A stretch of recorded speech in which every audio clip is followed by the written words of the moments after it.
अखिलेश जी, अयोध्या को तो राम भक्तों ने सजा और संवार दिया है।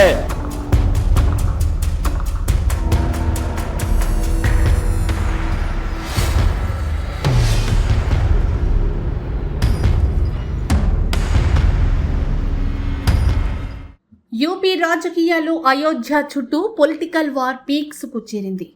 రామాలయ విరాళాల వివాదంపై ఎస్పీ చీఫ్ అఖిలేష్ యాదవ్ చేసిన విమర్శలకు ముఖ్యమంత్రి యోగి ఆదిత్యనాథ్ ఘాటుగా కౌంటర్ ఇచ్చారు.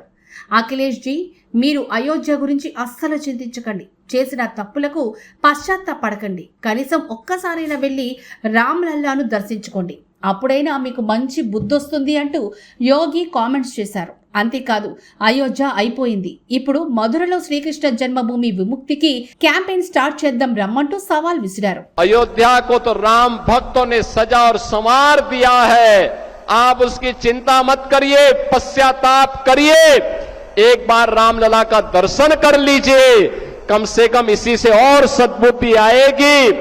और अब तैयारी करिए कि हम कृष्ण कन्हैया के लिए भी कुछ कर सकें।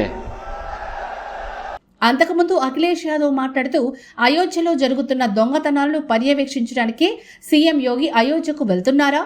ఎస్ఐటీ రిపోర్ట్లోనే సీసీటీవీ ఫుటేజ్ ట్యాంపరింగ్ జరిగిందని తేలింది అంటూ సంచలన ఆరోపణలు చేశారు.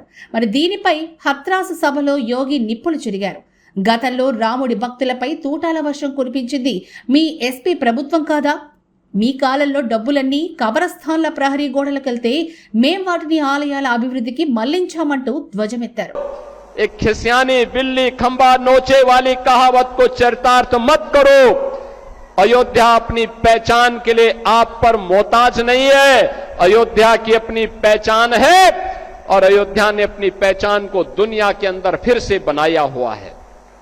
మరోవైపు ఈ విరాళాల దొంగతనం కేసులో నైతిక బాధ్యత వహిస్తూ Ramalaya trust general secretary Champat Rai, trustee Anil Mishra ఇప్పటికే రాజీనామా చేశారు. అలాగే కోర్టు ఈ కేసులో అరెస్టైన అవినాష్ శుక్లా, సంకల్ప మిశ్రాతో సహా మొత్తం 8 మంది నిందితులకు జ్యుడిషియల్ కస్టడీ విధించింది.